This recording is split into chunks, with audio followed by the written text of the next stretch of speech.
Kaybettim aklımı, yitirdim yolu. Ağlıyor gözlerim, kanlı yaş dolu. Uğrattın tufana, yağdırdın dolu. İnsaf et sevdiğim, dön artık geri.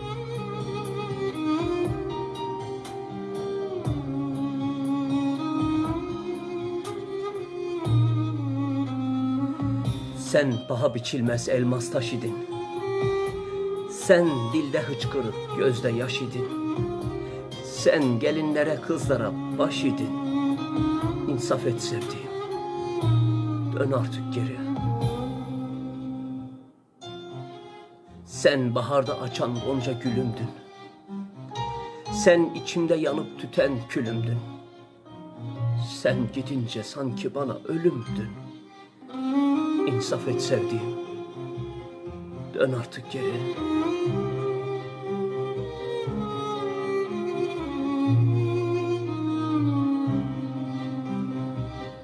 Nazlı gülüm, niye küstün, kırıldın? Söyle neden, niçin böyle darıldın?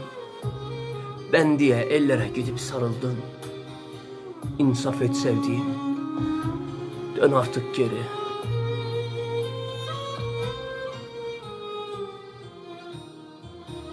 Leylekler uçuşur gökte sıradan.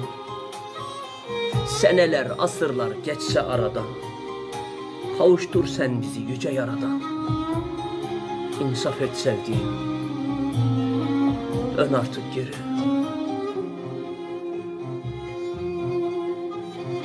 Hadi dön artık, dön ey ciğerparem.